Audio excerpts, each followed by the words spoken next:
Bonsoir à tous. Bonsoir François. Hello. François de l'équipe Rome Attitude, pour ceux qui ne le connaîtraient pas encore, qui est présent avec nous sur pas mal de soirées, qui a rejoint l'équipe depuis... Ça fait combien de temps que tu as rejoint l'équipe Rome Attitude aujourd'hui? Euh, début février, je crois. Donc ça fait un peu plus de 6 mois. Ouais. Cool, cool, cool, cool. Voilà, ça se passe bien, je suis content, tout va bien. Bon, bah, Faut pas, magnifique. faut pas que je raconte n'importe quoi parce qu'il y a Olivier qui est à côté. Donc voilà. C'est parfait. On a encore une dégustation assez variée qui nous attend aujourd'hui, parce qu'on a deux rhums de pur jus de canne et deux rhums de mélasse. Dans les rhums de pur jus de canne, on a un rhum blanc, donc pur jus en alambic, qui est le Isan de Thaïlande. On a un rhum agricole ambré qui nous vient de Marie-Galante, un Viel ambré.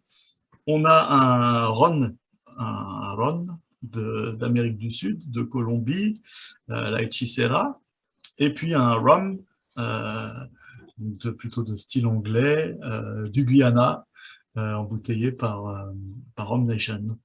Alors là Voilà. déjà, j'ai plein de questions pièges à te poser. Aïe, Je sais aïe, pas si aïe. on va les faire au fur et à mesure des dégustations. Mais déjà Issam. Alors on prononce bien Issam, hein, on ne dit pas Oui, Issan. Voilà. Issam, c'est une région, hein, c'est ça, c'est je la crois, en région, Thaïlande. C'est c'est ça. ça, c'est l'est nord-est de la Thaïlande, c'est la région la plus rurale de Thaïlande. Ouais. Et alors, il me semblait il y a quelques années que j'avais lu, entendu que Issan était distillé en colonne à la base, utilisé pour distiller de l'armagnac. Mais du Ah coup, ouais. c'est faux, c'est en alambic, hein, c'est ça? Alors oui, c'est en alambic. Ouais, ouais, Hmm, c'est en d'accord. alambic, plutôt type cognacé, quoi. Hmm. Alors Moi, je après, dis ça pourrait être autre chose. Armagnac, ça voudrait dire peut-être que qu'elle est équipée l'alambic est équipé d'une colonne. Peut-être que C'est c'est ça. ce à quoi les gens réfèrent quand ils parlent d'un alambic d'Armagnac. En tout cas, c'est de la distillation discontinue, c'est de la distillation par batch chez Nissan. Donc on est plutôt voilà dans le style plutôt cognacé, ouais, alambic Ouais. en cuivre. Il faudrait vérifier. Je vais regarder en même temps que je te parle. Et ça Je vais regarder fait, la tête de l'alambic. c'est un des premiers rhums blancs, même un des rares rhums blancs que j'ai acheté, un agricole. Ah ouais. Genre, je fais pas de petite ponche, etc. C'est pas trop mon kiff. Mais du coup, je l'avais acheté il y a quelques années, il y a peut-être 4 5 ans, je sais plus, 6 ans. Ouais, peut-être pas, ça n'existait pas encore. Et j'avais vraiment bien aimé. Donc là, ça me fait plaisir de le regoûter. Je vois déjà le nez se Je gonfler crois bien. que c'est un des premiers rhums blancs d'alambic qu'on a vu, par exemple, au Rumfest. Je crois que ça, il avait vraiment, bon, j'arrive pas à retrouver la photo de l'alambic. Il avait vraiment marqué, je me souviens au Rumfest, parce que c'était vraiment un profil à part qu'on Mm. commençait tout juste à découvrir. Et, moi, en tout cas, moi, c'était une sacrée découverte. Et je me souviens que la même année, non loin de là, il y avait la Compagnie des Indes qui était là et qui présentait un Warsi Park. Et c'était aussi pour le grand public français la première fois qu'on goûtait un rhum jamaïcain, Ouais. un jamaïcain un petit peu péchu et tout ça. Donc c'était vraiment moi les années qui m'ont beaucoup stimulé entre les rhums jamaïcains, les rhums de pur jus comme ça de façon Issan. Et là, je me suis dit qu'il y avait vraiment une variété incroyable. Ah, mais moi, les premiers que j'ai goûtés comme ça, c'était dans la gamme Habitation Bélier. Mm. Alors, le Forsyth 151 proof, à l'époque, il m'a fait mal un peu, hein. Ok. Ah bah, Bon, comme bon, bah, ça introduction au fait. style, c'était pas mal. Voilà. C'était tout de suite au parfum. Et du coup, c'était avec Danielé qui avait fait une masterclass à Odéon à la Maison du Whisky. Et est-ce qu'on tease ou pas, mais on va proposer peut-être normalement quelque chose avec Danielé aussi. Donc, coucou à Danielé. C'est en train de se préparer. Voilà, ça va être sympa, je pense. Ouais. Bon, Alors, surveillez vos agendas pour la fin. fin novembre, hein. Normalement, on a retenu le 29 ou le 30 novembre. Il devait y avoir une soirée plutôt sympathique à la Table du Loup, avec Rome Attitude et puis la Maison Éveillé, autour de la Jamaïque, de Hamden. Voilà. À suivre. Alors revenons à notre pur jus. Je trouve que le nez est très frais.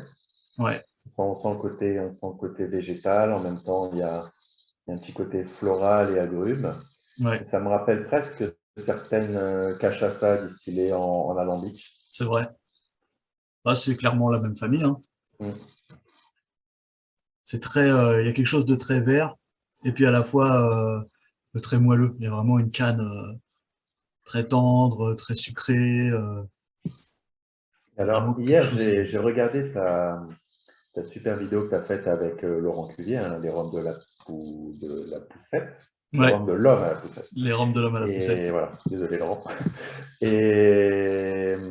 Et du coup, il y avait Issan aussi Exact. Ouais, dans le pack, donc vous en avez discuté, surtout que lui, il a passé un certain temps là-bas pendant 3 jours et tout.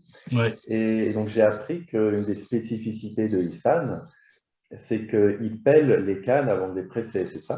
exactement, Du coup, exactement. Donc, j'ai du mal à voir ce que ça peut apporter, bah, je pense que comment ça ça peut retire le changer côté. le produit, tu vois. Je pense que ça enlève vraiment le côté écorce. L'écorce, elle a quand même un côté très végétal sec, assez amer. Souvent, ça apporte aussi des notes assez poivrées. Ça donne des notes un peu plus dures, un peu plus sèches, et puis Mhm. parfois un peu plus terreuses. Là, c'est vraiment le cœur. C'est vraiment le cœur de la canne, quoi. Comme un peu, tu vois les cœurs de palmier que tu manges. C'est vraiment quelque chose de très délicat, de très tendre. Où là, il y a vraiment la fibre sucrée, le cœur de la canne, et puis un point, c'est tout, quoi. Ah, ça me fait penser, c'est pareil, hein, dans le monde du bar, quand tu fais des cocktails, je sais pas moi, écraser des quartiers citron vert pour faire un mojito. Ouais. Bah, il ne faut pas les pilonner pendant 5 minutes non plus. Mm. Sinon, c'est de la bouillie et effectivement, tu as l'amertume qui ressort de l'écorce de l'agrume, De quoi, hein, c'est bien l'écorce. connu. Donc, Ouais, c'est ça. Oui, même quand tu presses un citron, tout simplement, quand tu as besoin juste du jus pour un cocktail, euh, c'est pas la peine d'aller essayer d'extraire la moindre goutte parce que tu vas avoir les huiles de la peau qui vont t'amener plus d'amertume qu'autre chose. C'est pas la peine d'insister plus que ça, quoi. Voilà, je pense que oui, le parallèle est bon. C'est exactement le même principe qu'il a voulu appliquer. Ouais. Et alors, je pense qu'aussi ça donne des fermentations plus, plus clean, peut-être plus simple à maîtriser, avec moins d'apports de toutes les levures, de toutes les bactéries qui se sont accumulées sur l'écorce de la canne. Je sais que dans la mesure du possible, certaines distilleries essayent de nettoyer leur canne pour pas qu'il y ait trop de terre et trop d'éléments extérieurs. Après, plus l'échelle de production augmente, plus moins on peut se permettre de faire ce genre de choses. Mais je sais que les distilleries un peu plus artisanales essayent de nettoyer au mieux. Et là, le concept de nettoyage de la canne est poussé au maximum puisqu'elles sont carrément pelées, quoi. allez. Mm. Mm. C'est très rond, hein. Il y a une attaque vraiment très douce, très facile. Je pense qu'on est à 40, hein. On est à 40 degrés, mais Ouais. on pourrait croire à quelque chose de peut-être même encore moins alcoolisé parce que c'est vraiment très très doux, très très rond. Il y a une belle attaque bien moelleuse. C'est doux, mais c'est quand même franc, quoi, hein. Ouais, Ce que je veux ouais, dire par alors là, c'est qu'il y a une certaine intensité aromatique, quoi. exactement, c'est C'est exactement pas, ça. c'est pas un rhum blanc de mélasse à cocktail où on sent pas grand-chose, on sent Ah oui, oui, l'alcool, oui. voilà. Non, non, non, ouais, là, je parlais vraiment de la sensation et de la texture. Oui, il est très, très doux, C'est effectivement. simple à appréhender, mais alors voilà, ça n'empêche pas qu'il y ait de l'intensité aromatique, de la complexité, et puis quelque chose de vraiment naturel, quoi, qui s'exprime vraiment l'impression de déguster un concentré de canne à mâcher. vraiment une vraie eau de vie de canne à sucre. Comme je dis souvent, même si, même si tous les rhums sont des eaux de vie de canne à sucre, mais voilà, je pense que cette notion est encore plus présente dans ce genre de rhum. On a vraiment l'impression de déguster l'essence. Mm.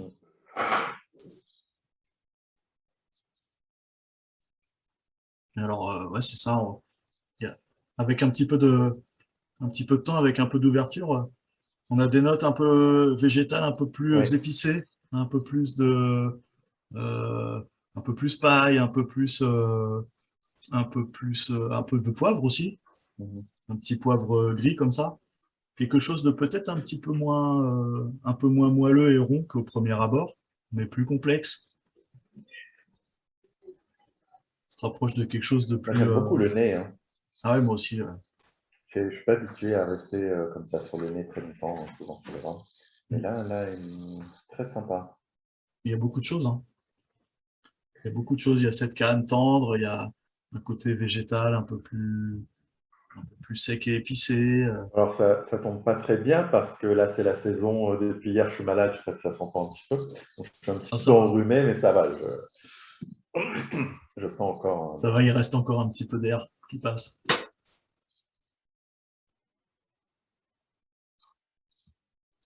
Hmm. Et même en bouche, je trouve qu'il y a il y a un côté un peu plus intense que la. C'est étonnant d'ailleurs, puisque la première gorgée finalement était plus moelleuse que la deuxième. Là, il y a un côté un peu plus intense, un peu plus sec, un peu plus, je dirais pas terreux, mais plus terrien, quelque chose, un peu plus organique, un peu plus d'intensité, de complexité. Ça reste toujours très facile, hein, bien sûr, mais c'est vraiment complet, c'est vraiment, c'est un super homme, hein. On le sait depuis longtemps. Du Euh, coup, ça me fait vraiment penser, comme je disais tout à l'heure, au cachaça type mm, Ingenio d'Avertente, Abeilla. ouais, Magnifica, Mm. les vrais, les authentiques, quoi, les authentiques cachaça distillés en alambic. On est dans la famille hein, des grogs. Alors même si le grog c'est un peu plus sauvage, on est dans la famille des grogs, on est dans la famille des cachaça, on est dans la famille de l'Oresigno à Madère. C'est pareil, hein, c'est un peu le même, la même famille aromatique. Après, tout le monde a ses distillations, enfin ses fermentations et ses distillations différentes, ce qui donne un panel assez large. Mais au final, ça reste la même famille. Ouais. Et je ne sais pas si tu sais, là j'ai hésité à dire tout à l'heure, est-ce qu'on ne sent pas une très légère petite touche d'amertume en bouche? Ouais, un peu. Mais je ne sais pas si tu sais d'où ça vient, ça, l'amertume dans un Hmm. rhum. Est-ce que c'est dû à la distillation?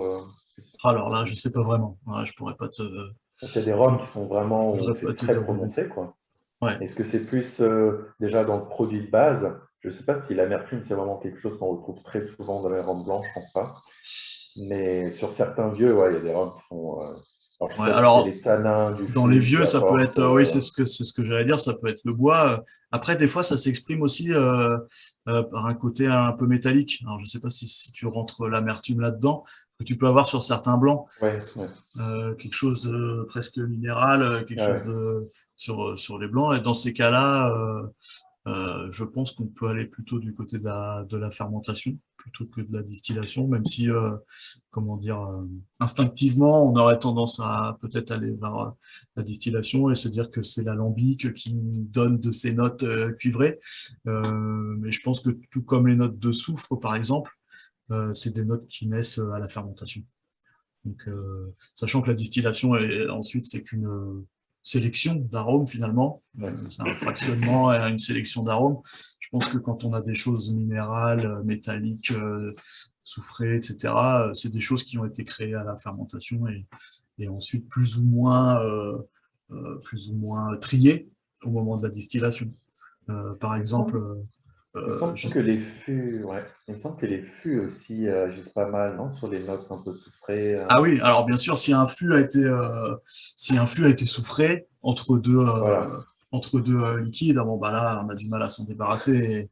Et là, oui, là, il y a des notes soufrées qui arrivent. C'est dans le vin, on dit qu'un fût a été méché, Oui, c'est-à-dire c'est ça. voilà, on passe une mèche, on enflamme une mèche de soufre pour assainir le fût, Assainir. voilà, pour enlever les champignons, les bactéries qui se seraient installées dedans. Et alors là, après, quand ça n'a pas été rincé, qu'on a mis directement le spiritueux dedans, là, il y a des problèmes. Je me Il y a- souviens d'une visite, excuse-moi, ouais, Allez. tant que je m'en souviens, je me souviens d'une visite à la Compagnie des Indes Mhm. où Florent Beuchet nous avait fait visiter son chai et il me semble que c'était un rhum australien et qu'il avait mis dans un fût de Pétrus. Donc Ouais. à la base, il était content parce que c'était un joli fût qu'il avait eu et tout ça. Il pensait que ça allait donner quelque chose de super. Et puis bah, Surprise! sauf que voilà, et ce qu'il savait pas, c'est que le fût avait été méché et du coup, bah, son rhum était complètement foutu. Donc, Mais ça, du coup, quand tu reçois le fût, tu peux pas le sentir. Genre, si tu mets le nez dedans. bah alors je sais pas ce qui s'est passé. Peut-être que c'était pas suffisamment perceptible au nez en ouvrant comme ça, et puis Mhm. qu'ensuite avec les échanges entre le bois et le rhum, ça s'est manifesté. Je pense que c'est plutôt ça, ouais, parce que j'imagine qu'il y a un contrôle à la réception. Mhm. Parce que moi, ça me fait penser à certains. Il y a vraiment certains Foursquare où on retrouve un côté très, très soufré. Donc, je ne sais pas si c'est dû au type de fût parce que c'est variable selon les embouteillages. Mm. C'est pas une note typique Foursquare. J'ai l'impression que Non. ça vient plus des fûts, mais bon, je sais pas. Oui, je pense que bah, tous les fûts de vin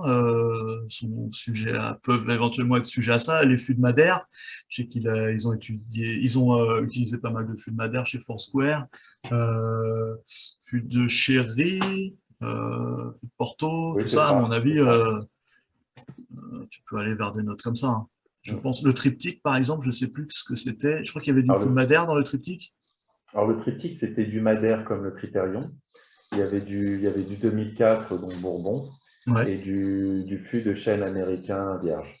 d'accord, ok, Voilà.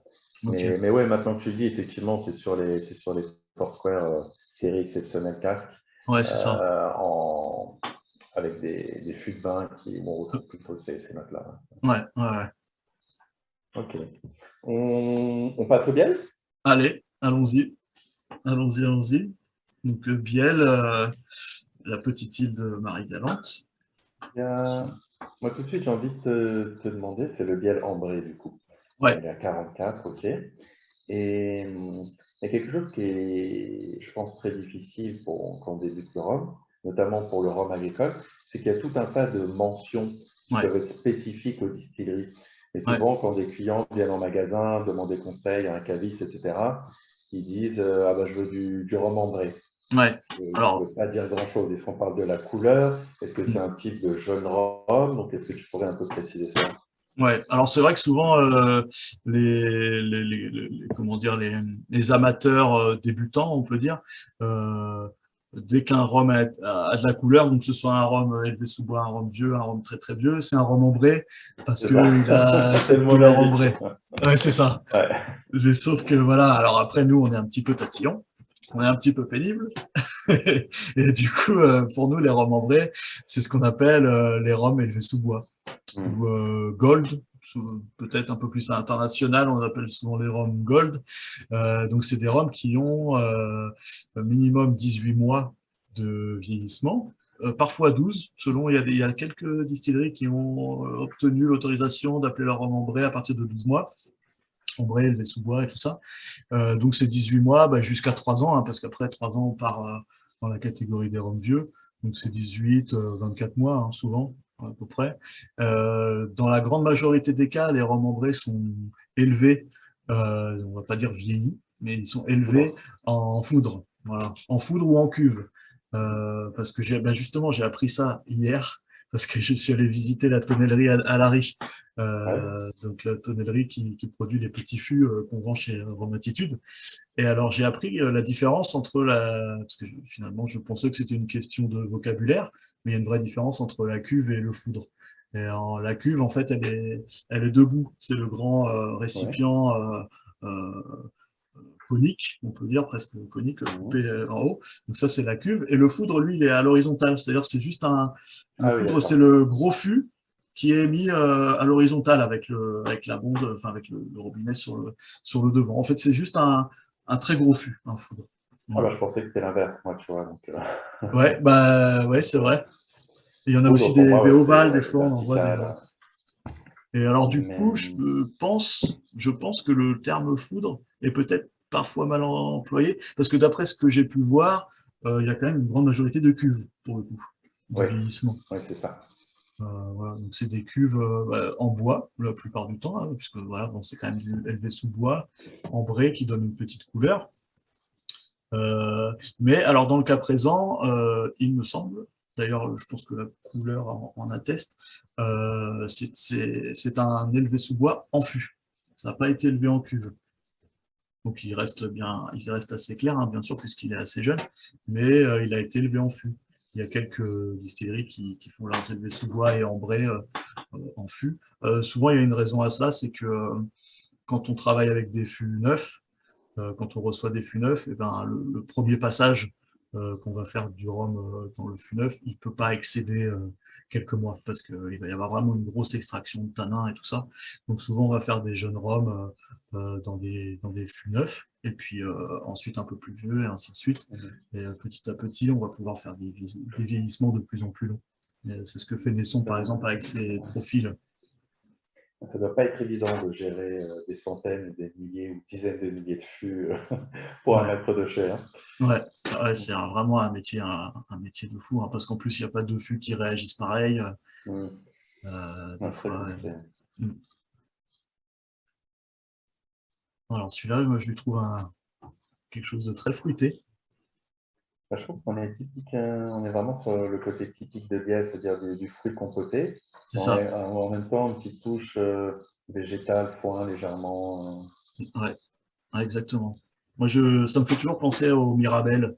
Tu sais, à Oui. des mirabelles vraiment très mûres qui suintent un petit peu de sucre, là. Mhm. Ça me fait vraiment cette image-là à chaque fois. Les mirabelles un peu bronzées, un peu rouges. Et c'est fou d'ailleurs comme ce caractère s'exprime vite, je trouve. Après quelques mois comme ça, c'est déjà du biel. C'est Ouais, déjà ouais. du biel vieux, quoi. Enfin, ça, vraiment très agréable de retrouver toujours cette typicité. T'es déjà allé à Marie-Galante ou en Guadeloupe? Non, jamais, Martinique, jamais. t'as fait, non? Oui, je suis allé en Martinique, mais je suis jamais allé en Guadeloupe. J'espère que ça ne saurait tarder. Voilà, cadeau à Noël. Oui, voilà, si des amis guadeloupéens nous regardent, coucou. Mais du coup, bah, toi, tu as pu aller, tu as voyagé la semaine dernière, tu es allé chez Alary. Ouais, Et j'y étais apparemment, hier. ça avait l'air sympa. Ah, c'était hier. Ok. Ouais, c'était très sympa, très sympa. Bah, j'ai découvert tout le procédé de fabrication des fûts, de la réception des, euh, des mérins, des billes de bois, vraiment même brutes, hein, des arbres tout juste coupés, la fabrication des mérins, c'est-à-dire les Cette planches. poutre, ouais, Désolé planche, pour les tonneliers. Les planches qui deviendront des douelles, les douelles. les douelles qui servent, donc qui sont les planches qui font les tonneaux. Voilà, toutes les étapes que vous retrouverez, que vous pouvez déjà retrouver de façon un peu théorique dans un article de blog qu'on avait fait récemment sur la tonnellerie et que je vais du coup pouvoir préciser avec la tonnellerie Anari en particulier, puisque j'ai pu voilà, insister à tout, prendre toutes les photos de toutes les étapes et tout. Donc j'espère que vous pourrez comprendre bah, ce procédé qui est assez complexe, parce qu'il y a énormément d'étapes qui se succèdent, beaucoup de gens qui travaillent, des gens extrêmement spécialisés dans leur domaine. C'est vraiment un travail d'artisan, un peu voilà, de compagnon. C'est vraiment impressionnant à voir. Et puis, bah, il y a des odeurs aussi qui sont assez folles toute la journée, que ce soit le bois qui vient d'arriver, le bois qui a séché un petit peu dehors, le bois à chauffer, le bois qu'ensuite qu'on met dans l'eau pour éprouver son étanchéité. Il y a une multitude d'odeurs, ça passe du pain grillé au départ à la sève, à quelque chose de presque fruité, au pain grillé, enfin c'est super, vraiment très très intéressant. Alors là, je pense qu'en l'occurrence, on est en fût de Bourbon pour ce biel ambré. Je crois que la majorité du biel, je crois que c'est du fût de Bourbon, même si ils ont commencé à faire un peu plus de chêne français. Mais je crois qu'on peut dire que l'identité biel est pour l'instant dessinée par l'ancien fût de Bourbon, chêne américain. Et du coup, pour Alary, ils sont spécialistes des microfûts avec la tonnellerie Navarre. Et donc, je ne sais pas, il y a un reporter qui vient de sortir, je crois. Alors, je ne sais pas si c'est dans cette édition ou la prochaine, pour la fin d'année, début d'année prochaine, mais il y aura un dossier sur les microfûts, apparemment, Oui, avec tout un tas d'analyses, des tests. Voilà. ouais. Alors c'est pas Ça va encore être dans très le sympa. dernier, ouais, ce sera pour le D'accord, prochain, je c'est le pense. prochain. Ouais. Le Et, dernier, il y a le et j'ai Grand Shop de découvert la que, Barbade. ouais, et j'ai découvert que sur Facebook, un groupe que je ne connaissais pas, où il y a un paquet de personnes, je crois, peut-être genre 4 ou 5 000 personnes. Donc, un groupe, c'est Vieillissement vieillissement, maison, quelque chose c'est comme ça, ça. en fût, vieillissement en fût, maison. Ouais, Et il y a tout un tas de passionnés qui font leur cuvée, etc. ouais, C'est assez intéressant, quoi. ouais. Ouais, et puis il y a même des gens qui ont commencé avec un ou deux, puis maintenant qui en ont plus d'une dizaine. Enfin, Mm. ça devient des vrais petits maîtres de chais. Et puis je vois que ça monte en volume aussi. Au départ, les gens font leurs armes sur des 1 litre, 3 litres, et puis on passe à 5, on passe à 10, on arrive à 20.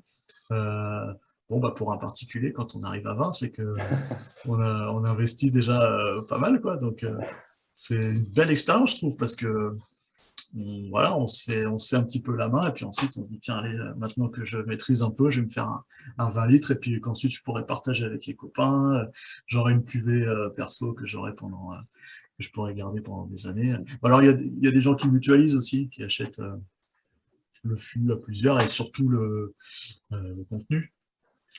C'est ce que j'avais fait une expérience comme ça avec des copains, on était quatre sur un fût de 10 litres, et on avait tout mutualisé, du coup, bon, bah, c'est assez facile, du coup, ça revient un petit peu moins cher, le risque est plus minime.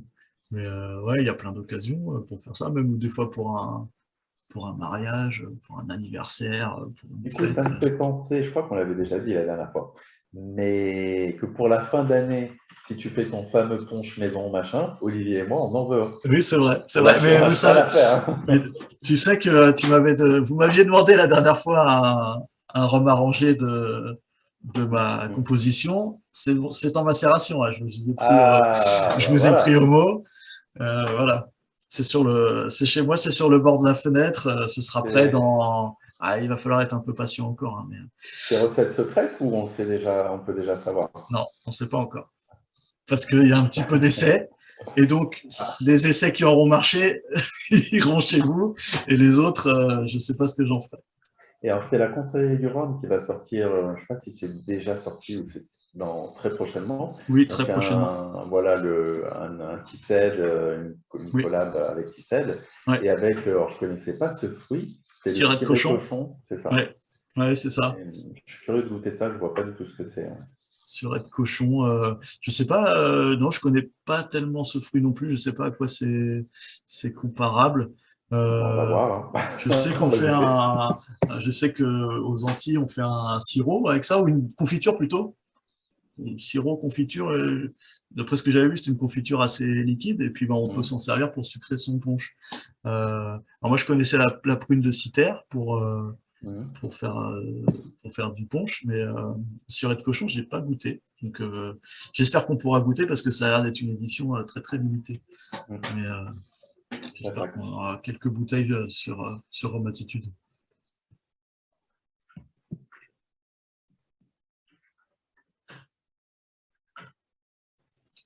Hmm. C'est assez boisé, hein. Ça me plaît Pour bien. un, pour un remembré, c'est déjà bien intense, je trouve. C'est bien aromatique, que les fruits les Mirabelle, tout ça, se sont changés un peu plutôt en fruits secs, un petit peu abricot sec, ananas, papaye. Tu sais, ça me fait un peu penser au mélange de fruits secs, tu sais, que Oui, tu as des fois à l'apéritif. mélange japonais. Ouais, Ouais, non, pas japonais, mais oui, je vois, avec de un la peu coco, de la exotique, banane, coco, papaye, des raisins banane. secs. Ouais. Ça me fait un peu penser à ça. Ouais, ouais, je vois. Et c'est assez fou du coup de se dire qu'on peut avoir ce genre d'arômes qui ressortent juste avec la rencontre du rhum et du bois et rien d'autre. C'est assez sympa. C'est là où on voit bien la différence avec, par exemple, un rhum de mélasse qui aurait vieilli en fût de Bourbon, quand même. On voit Oui, bien que ça fait deux rhums très différents, au final, le même fût. c'est vrai. Bon, c'est normal, hein, les rhums de départ sont très différents. Donc. Mm. Ouais, c'est Mais vrai. non, ouais, là, je pense qu'on commence très bien la soirée, là, juste après le Issan. On est vraiment dans la continuité, ça me plaît bien. Décidément, j'ai l'impression que tu es en train Des de switch. tomber du côté agricole, toi. Non, mais de toute façon, j'ai toujours bien aimé. Hein, c'est plus une question d'occasion, d'opportunité. Hein. Ouais, Ouais. C'est vrai qu'il y a certains vieux biais qui sont déjà un peu mythiques hein, maintenant, des brutes de fût, de 1500 carafes, etc. ouais. Ouais, 2002, 2003. les prix sont un peu envolés. Hein. D'ailleurs, le dernier millésime, c'était un demi-six, je crois, dans une super bouteille, Dans la pas belle demi-six. carafe, là. Ouais. Oui, peut-être Et bien. Ouais. Ah oui, ouais, oui, ça, les petites je serais curieux séries de goûter partent très vite. ça. Ouais. Là, dans les brutes de fût, on en est au 2014, il me semble. Oui. Donc ça, c'est pareil, hein, c'est top parce que c'est jamais décevant. Mm. Depuis le 2003, que je connais, ouais, mais je sais pas si on a eu avant le 2003. Je pense qu'il y a eu du 2002, je ne suis pas sûr. Mais je pense qu'il 2002, y ah a oui, eu alors 2002, oui, dans la belle carafe. Est-ce que c'était un brut de fût? Je sais pas, il va y avoir des spécialistes qui pourront répondre. Mais oui, je pensais tu sais, à la petite bouteille classique des brutes de fût. ouais. Mais oui, en effet, il y a peut-être que les 94, c'était déjà du brut de fût. Voilà. Et, et du coup, on a quand même un boisé un petit peu épicé aussi. Hein. Il y a un petit côté légèrement poivré, je trouve. Oui, ouais, ouais, je suis d'accord. Qu'on retrouve au nez aussi, hein. Une fois qu'il a qu'il s'est un petit peu aéré, il y a un côté un tout petit peu plus sec, un petit peu plus poivré, plus C'est pour ça que épicé. ça fait un petit moment qu'on n'a pas fait de soirée dégustation à l'aveugle là, avec le Rhum Club Paris. Là. Ah oui, Je pense avec l'hiver, ça va reprendre, j'espère. ça c'est toujours intéressant. Est-ce que tu avais déjà participé, toi? Je crois pas. Non, Hein. j'ai jamais pu participer à celle-là. Non. J'aimerais bien, c'est super les dégustations à l'aveugle. C'est vraiment ce qu'il y a de plus intéressant. Et Et c'est là qu'on se rend compte qu'on est complètement perdu, hein, la plupart du temps. ouais, ouais, oui, c'est C'est déroutant, moi j'adore. Ouais. au début, on part vraiment on finit par arriver à se concentrer, et à revenir un petit peu dans le chemin, mais au départ, c'est vertigineux, souvent. Mm. Et, alors, ce ne sera pas à l'aveugle, mais en tout cas, en novembre, on va avoir un programme assez chargé, la programmatitude. Oui, On va pas en parler ce soir, mais il y a deux, trois trucs qui vont arriver. Et qu'est-ce que c'est le prochain rendez-vous? Bientôt, dans 2 semaines, on va reprendre enfin les ouais, soirées Rome Attitude à la table du Zouk. Ça va être cool, parce que ça fait quasiment 2 ans qu'on n'avait pas eu avec le ça va être Covid. cool. Ouais, Ça ça va fait être trop sympa. longtemps. Ouais. Donc, on est en train de voir un petit peu quelle bouteille on pourra présenter. Il faudra qu'on fasse nos traditionnels petits sondages pour voir un petit peu ce que les gens auront envie de goûter avec nous. Mais, bon, il y a déjà des choses qu'on a envie de présenter, comme notre sélection de chez Manutea. Manutea, forcément, qu'on a envie de vous faire goûter. Sûrement aussi une cuvée de chez Oresigno, qui est quand même un de nos petits Chouchou. chouchous. Et puis, ouais, il y Il aura va y avoir d'autres surprises. J'ai vu la liste des bouteilles, il va y avoir des petites choses sympas. Ça va être pas mal. Ça va bien se passer. Ça va être pas mal, comme d'habitude.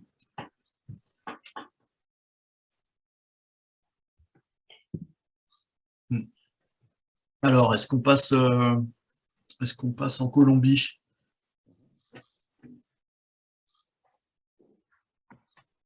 Avec la Hechicera. Donc là, ce sera carrément un autre style. Un rhum un peu plus vieux, un rhum de mélasse. Qu'est-ce que ça signifie déjà, la hechicera? C'est pas sorcière, quelque C'est chose comme ça, ça? c'est ça, c'est la sorcière. Ouais.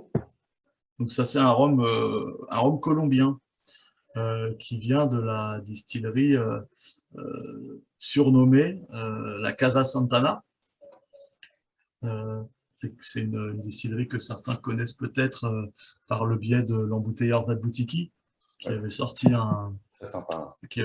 ouais, un rhum très très sympa. C'était un brut de fût, je sais plus si c'était un brut de fût Je de la crois Casa pas. Santana. Non, je crois pas. Non, c'était assez haut Mais, degré, mais je vérifie en mais même temps. en format 50 centilitres et puis un prix très raisonnable, quoi. Vraiment un petit Ouais, rhum plaisir, c'est ça. sympa, quoi. Loin Facile des et préjugés un petit peu sur les rhums hispaniques, un peu trop faciles, justement. ouais, exactement. C'était très sympa. Et je trouve ça bien d'ailleurs qu'il y ait des gens qu'il y ait des gens qui s'emploient à redorer un peu le blason des Rhônes parce que il y a eu il y a des abus, il y en a eu et il y en aura. C'est-à-dire avec des Roms un peu, enfin, très trafiqués ou alors des Roms qui n'ont pas vraiment d'intérêt et puis du coup on arrange et on sucre et tout ça. Mais il y a aussi une vraie tradition. Bon, on en avait parlé lors de notre soirée avec Marc Avec Goubert sur Marc. les Roms doux. Et il y a vraiment une tradition. Alors oui, les ouais, latino-américains ont plutôt un palais sucré, donc en effet, il y a toujours un petit peu de sucre, mais enfin quoique pas toujours, mais bon, dans la majorité des cas. Mais c'est pas toujours complètement exagéré, c'est-à-dire que voilà, normalement on reste dans des taux raisonnables, et puis c'est pas toujours du cache-misère parce qu'il y a aussi des jolis distillats assez légers mais plutôt délicats, et aussi des aguardientes à la façon cubaine, des distillats bien plus corsés qui viennent amener de la structure, du corps et du cœur à tous ces rhums. Donc euh, Je l'ai plus trop en tête parce que je l'avais goûté que au Rhum Society. Là, c'était, comment ça s'appelle, Chris qui me l'avait fait goûter. Mais le Old Brothers, c'était ah Panama, oui, je crois, blanc. ouais, alors ça c'était une folie, Il a bluffé un paquet de personnes, je crois. ça c'était Ça, on est incroyable. d'accord, hein, voilà. Ah, c'était fou. Et donc, ouais, C'était fou. comme quoi, quand on va chercher, ouais, on peut trouver des choses, c'est sûr. Ouais, bien sûr, Et, bien et sûr, bien sûr. il y a un client justement qui m'a appelé aujourd'hui pour me donner. Longtemps, il m'a posé plein de questions sur les rhums édulcorés, la réglementation a évolué, machin. Est-ce que je peux offrir tel rhum ou est-ce que c'est un rhum qui n'est pas authentique?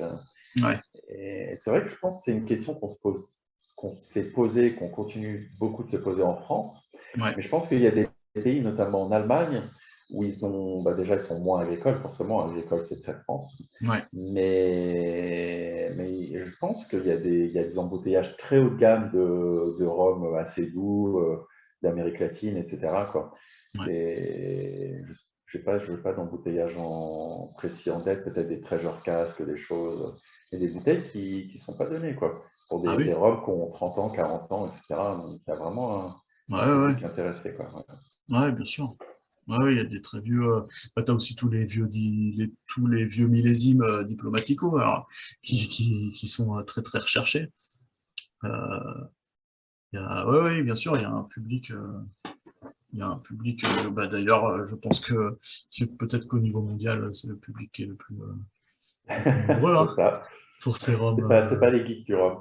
Non, c'est ça, c'est ça. Mais ça pourrait être, comme tu disais, hein, quand tu vois le blanc qu'a sorti Anto avec All Brothers, bah, il y a de quoi reconsidérer tout ce qui vient du Panama. C'est assez incroyable, hein. Alors après, je pense qu'ils ont un peu de mal à lâcher ce genre d'aguardientes comme ça dans la nature, parce que c'est un peu le secret.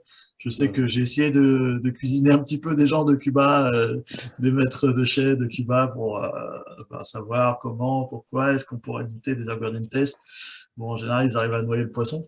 Euh, Là, Anto avait réussi à avoir ce rhum-là un peu par défi finalement, puisque il m'avait raconté cette anecdote. En fait, c'était au Rhum Fest il y a 2 ou 3 ans. Il y a 2 ou 3 ans, ouais. Euh, il faisait un petit peu le tour des stands pour voir un petit peu, et puis éventuellement prospecter un peu, voir s'il pouvait sélectionner des choses. Et puis il y a la personne de chez Abuelo qui lui a dit, bah alors, pourquoi tu viens pas me voir et tout ça. Alors bon, il arrive, il a dit, bon, bah écoute, c'est pas la première personne que j'irai voir pour faire une sélection pour un embouteillage et tout. Et il lui a dit, ah bah attends, mais je pourrais peut-être avoir quelque chose qui pourrait te surprendre.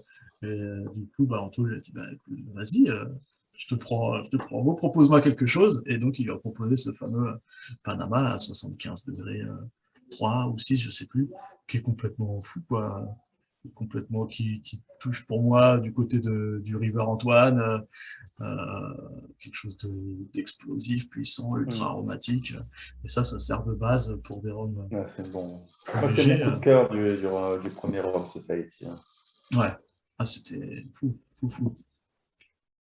Du coup, là, bon, on est sur quelque chose de plus classique, de plus sage. Ouais, Il y a tout de suite le côté épicé, pâtissier vanillé, qui ressort, voilà, vanillé, caramel. typique du fût de Bourbon. Et ah oui, j'avais Un quelque petit chose. côté café, moi je dirais, dans la torréfaction. Un petit côté, voilà, un Ah petit peu. oui, alors je sens que je suis quand même bien enrhumé, mais j'ai l'impression il y a un côté un petit peu banane bien mûr aussi, non? Ah oui? Alors moi j'ai pas ça tout de suite, mais peut-être qu'il Genre respire banane encore un petit flambée. peu. Ouais, d'accord. Un peu caramélisé. Hmm.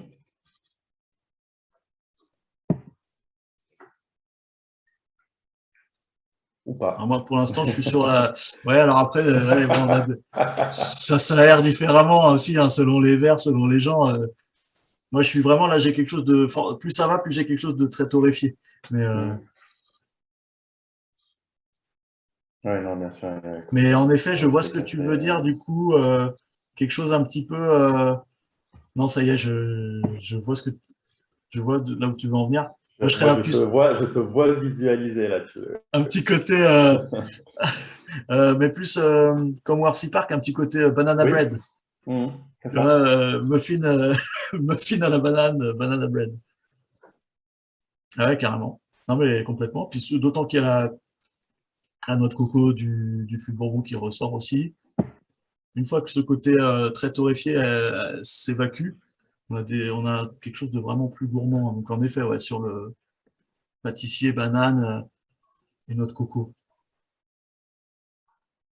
Donc ça, c'est un rhum de mélasse, hein, distillé en colonne.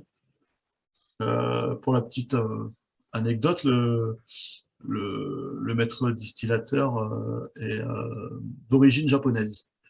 Donc Ah, voilà. Ouais, il s'est retrouvé en Colombie. Donc, souvent, une approche assez rigoureuse, assez carrée chez les distillateurs japonais.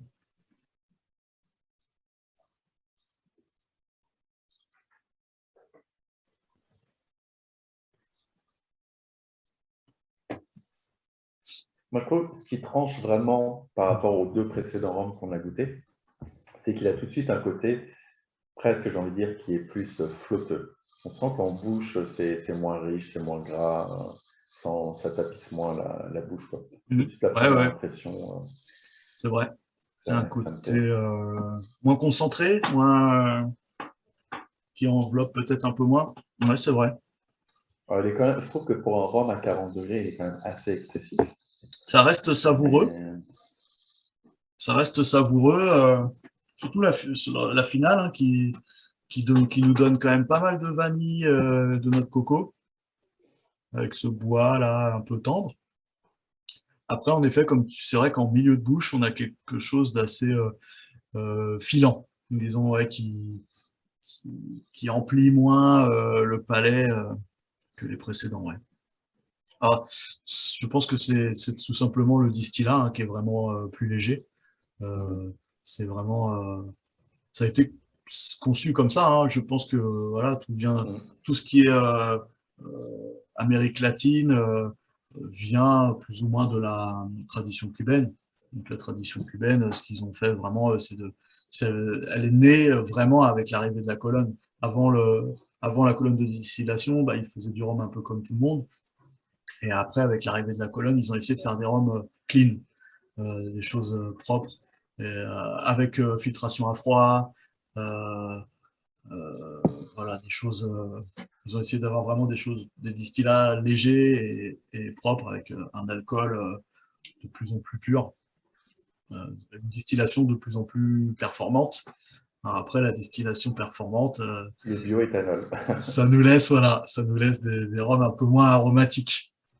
Et Mais alors là, pour le coup, je trouve que le côté torréfaction, la café, comme tu disais, reste plutôt bien en bouche, quoi. La longueur est très correcte. ouais, ouais. Moi, je trouve que ouais, il y a une longueur vraiment savoureuse, vraiment agréable. Je pense que voilà, pour quelqu'un qui veut pas forcément avoir une expérience vraiment un peu qui prend qui prend tout le palais, qui prend vraiment toute la bouche, Est-ce un petit rhum à que... siroter comme ça, c'est plutôt agréable. Et d'autant plus que je ne sens pas perso de sucre. Je sais pas si tu sens quelque Non, chose comme ça, ça mais m'a pas choqué, non. Et est-ce que d'après toi, on pourrait peut-être le rapprocher d'un Abuelo Two Oaks, mm,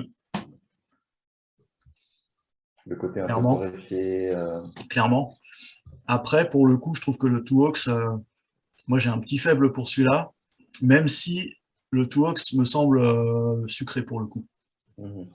Mais alors le Two Hawks, il a vraiment un côté ultra savoureux. Enfin, dans cette catégorie de rhum un peu sucré, avec un boisé vanillé, coco facile, je trouve qu'il est extrêmement bien réussi. Il y a, c'est une gourmandise incroyable, quoi.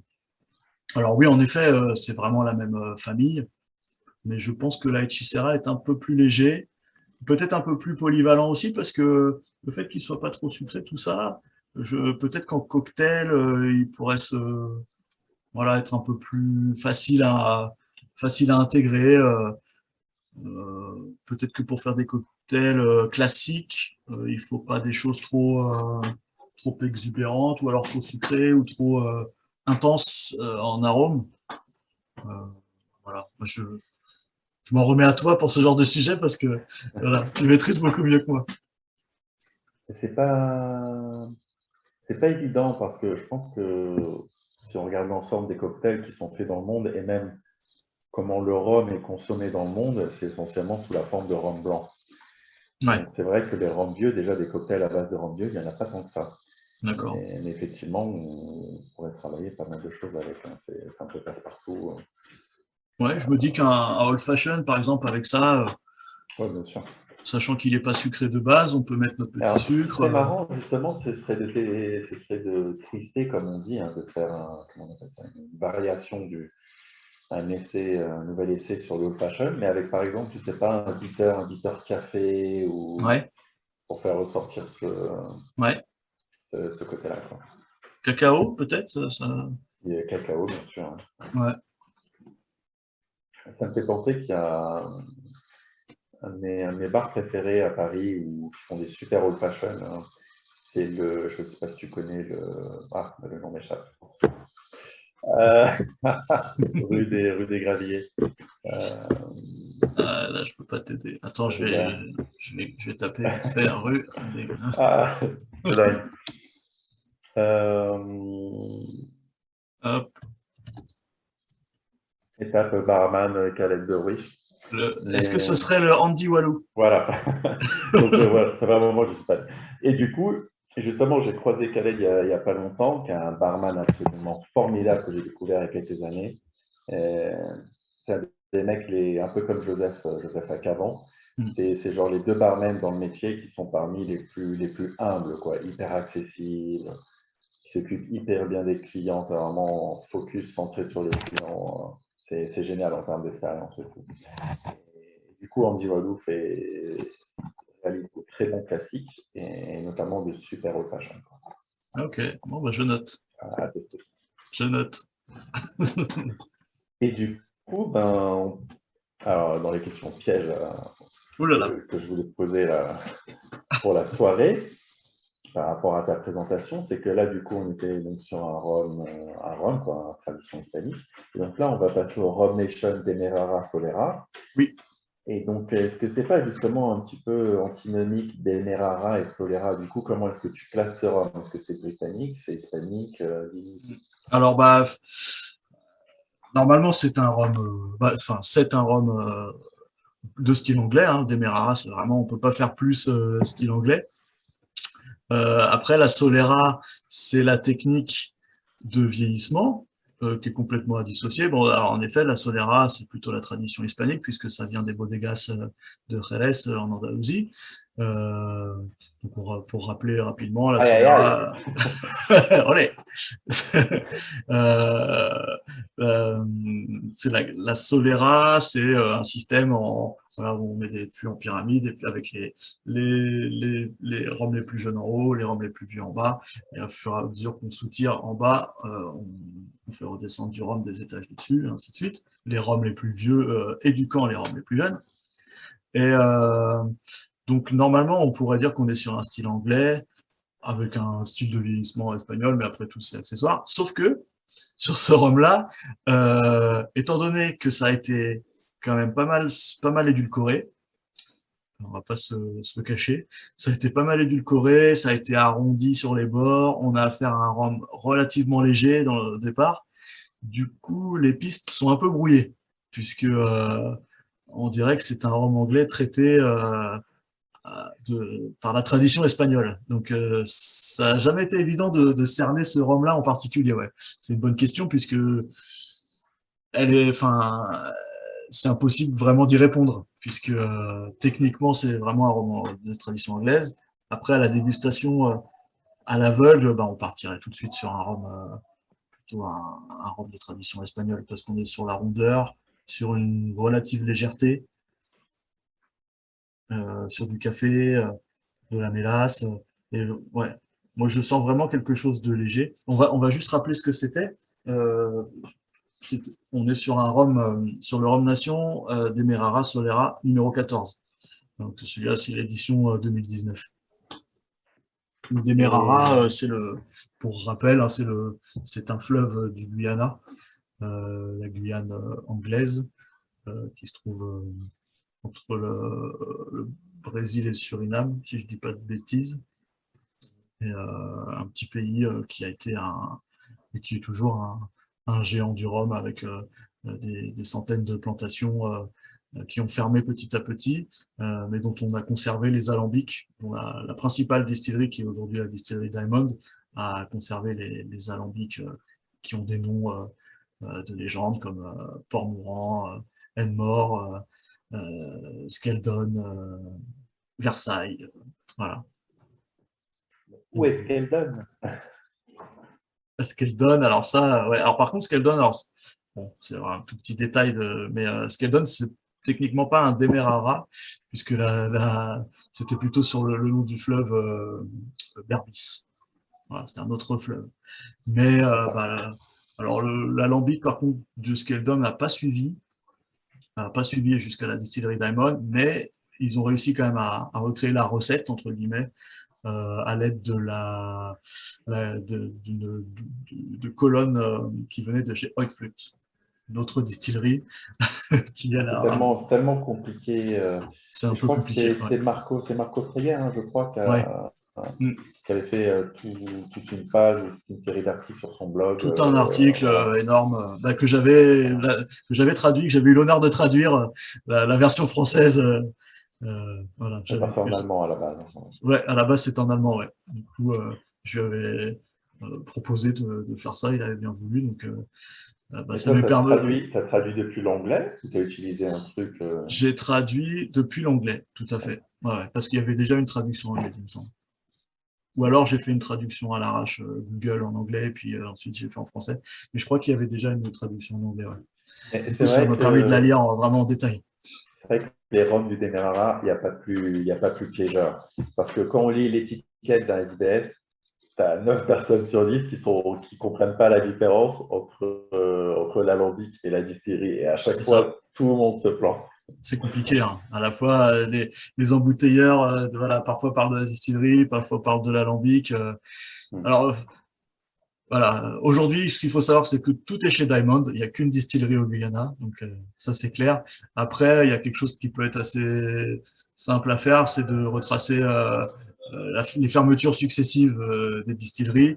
En gros, il y avait une grosse partie des alambics, des héritages, on peut dire Enmore, Port-Mourant, Versailles, qui ont été transférés chez Hoyt-Fluit. Donc là, ça a été la dernière distillerie à fermer, voilà, la dernière distillerie à fermer, qui a fermé elle en 99. Il y Donc, a, il y a autant de prononciation du nom de la distillerie qu'il y a de buveurs ah de oui, rhum alors là, dans oui, le monde. c'est impossible, impossible. Et du coup, voilà, tout ce qui est Port-Mourant, Versailles et Mort avant 99, on peut penser que ça a été distillé chez Hoyt-Fluit dans les alambics respectifs. Ensuite, tout ce qui est après 99-2000, ça a été fait au sein de la distillerie Diamond, après avec les différents alambics respectifs. Après, l'alambic, la colonne qui fait le plus de marques, c'est un peu comme en Jamaïque, chaque style de rhum apporte une marque, c'est les colonnes Deutsche. Il y a 4 colonnes, donc 2 fois 2, qui font, je sais plus si c'est 14 ou 19 marques. Ah oui. Donc tout ce qui est Skeldon, ça vient de ces colonnes-là. Tout ce qui est ICBU, Mais ULR, justement, tu parlais de Skeldon, donc les Skeldon originaux, hein, 73-78, là, de Veillée, ouais, qui ont vraiment fait le mythe de Skeldon. Mais depuis plusieurs années, là, et notamment très récemment, j'ai l'impression qu'il y a de plus en plus d'embouteillages de Skeldon. oui, Il y en a eu chez plusieurs, je crois, chez SBS. Il y en a bientôt un qui va sortir d'ailleurs en oui, plus pour la France. oui, Donc oui, c'est ça, ça va parce qu'il être y a eu assez cool. je crois qu'il y a eu un global au départ, et ensuite il y a Ouais. eu des sortes de private cask, private bottling. Il y en a eu 3, je crois, récemment, plus un autre qui va arriver, en effet, ouais. Et alors ça, c'est c'est, ah, mince. On ne te Hop, voit plus, mais on t'entend. oh, ça y est, voilà. Quelle est la marque déjà c'est SWR, hein, je crois, Oui. ce qu'elle donne. Euh, donc voilà, il y a aussi un embouteillage officiel de ce qu'elle donne qui a été fait par Eldorado. Eldorado. Mm. C'était un 2000, il me semble, un 2000. Je crois. Sachant que les 73 et 78 n'étaient déjà pas des Skeldon d'origine, puisque la distillerie de Skeldon était déjà fermée depuis un moment. Donc, alors là, savoir où ça a été distillé à l'époque, je dirais à Enmore, mais voilà, pas sûr. Cela ne nous regarde pas. Et donc, sur cet assemblage-là, on a une petite part de rhum d'alambic. Donc, c'est pas précisé. Donc, en gros, c'est soit Port-Mourant, soit Versailles. C'est pas évident, je trouve. On est, en tout cas, de retrouver que ce soit du Port-Mourant ou du Versailles. Le Port-Mourant a souvent un côté assez funky, assez fruité, fruits exotiques mûrs, avec une pointe un petit peu cuivrée. Alors moi, je reconnais ni l'un ni l'autre. Je ne sais pas. Ouais, Mais ça fait très longtemps que je n'ai pas goûté la gamme classique de Eldorado. Donc ouais. les 12, 15, puisqu'on a 21. Je Alors ne sais pas, ça, est-ce que ça peut s'en rapprocher ou pas? selon moi, non. Non. Non, selon moi, non. Là, on est vraiment sur quelque chose de Deux léger. assemblages très différents. Ouais. Ouais. Là, on est sur quelque chose de léger, avec ce côté torréfié assez typique, mélasse et noix. Oui, Noix ouais, de on sent bien. pécan, Exactement, noix de pécan, ouais. noix torréfiée comme ça. Ça, Ouais, pour c'est moi, c'est vraiment exactement ça. typique Je du ne l'avais pas, mais, Demerara. Il y a un et, côté mélasse, réglisse, un peu aussi. mais du coup, euh, mais j'ai l'impression qu'après la Hechicera, je le trouve presque presque, il y a un petit côté presque écœurant, je ne sais pas. C'est un peu sucré, hein. Ouais, C'est le premier rhum sucré qu'on a de la soirée. c'est ça. Du coup, ouais, je pense qu'il colle un peu plus au palais. Il a un petit côté, je ne sais pas. Le but de la boxe, c'est de découvrir le rhum, des styles différents, etc. C'est ça qui est génial, quoi. Ouais. On se confronte à des choses qu'on n'aime pas forcément ou dont on n'a pas l'habitude. Mm. Donc, je suis très content de l'avoir goûté ce soir, mais ce n'est pas forcément mon style. Mais là où je voulais en venir, c'est que. Je ne sais plus. Ouais, alors c'est représentatif du style Demerara dans un sens, mais plutôt le style Demerara qu'on avait dans les vieux assemblages anglais, tu sais, Woods, Lambs, Ouais, c'était le Demerara vraiment le gros vrac embouteillé en Angleterre. Donc voilà, on n'était pas dans le Demerara de légende, entre guillemets, des rhums Vélier, voilà, des choses qui ont été. ça me revient. Après l'avoir goûté, c'est qu'il a et ça tranche vraiment avec les trois précédents, il a un côté presque chimique, je trouve. Je ne sais pas Ouais, si.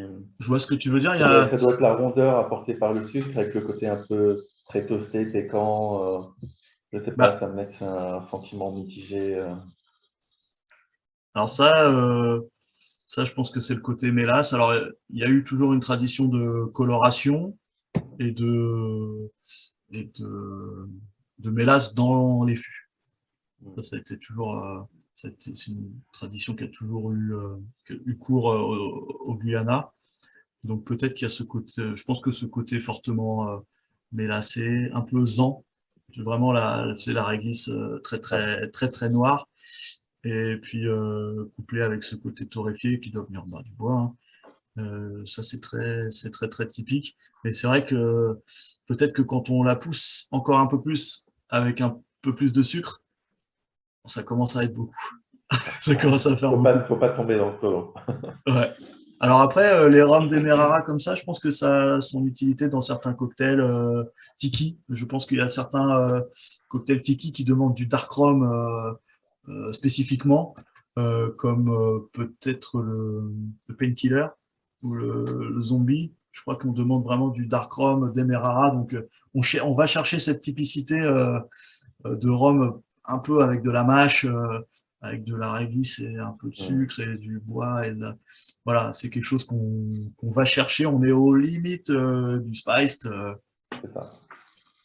Et, voilà, mais avec un distillat qui est quand même relativement léger parce que on sent ce petit côté fruité et un peu candy, tu vois, un petit peu sucre, un peu bonbon au nez, qui quand même révèle un distillat assez léger, malgré un habillage boisé, assez enrobé, assez torréfié, quoi.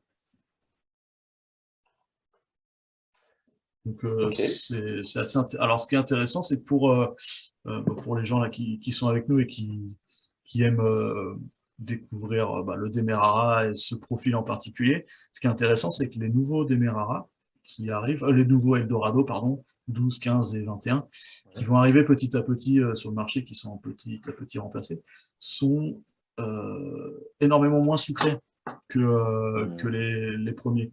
Eldorado, 12 ans, on était à plus de 30 grammes. 15 ans, un peu moins. 21 ans, je crois, peut-être encore un peu moins. Maintenant, le 21, on est quasiment à zéro. Ah ouais. Le 15 aussi. Le 12, il reste encore un petit peu de sucre. Mais ce qui est bien, c'est qu'ils ont réussi à garder le même profil. Donc, ce genre de profil, c'est-à-dire typique Demerara, mais avec voilà, quand même plus de richesse et avec des distillats plus, plus profonds, plus intenses, avec plus de corps. Voilà, plus full-bodied, comme ils disent, comme disent les anglo-saxons. Eh Donc, c'est top. ben, ça fait déjà presque une heure qu'on est ensemble, hein. Ouais, On s'est fait un petit line-up sympa de 4 heures. Et comme on termine par le démarrage, j'ai envie de dire, on va en rester là pour tout de suite.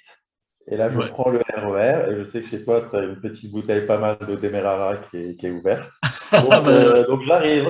je t'attends. Voilà, j'arrive. À Et tout de merci à suite. tous. À la prochaine. À bientôt. Bye. Bonne Ciao. soirée.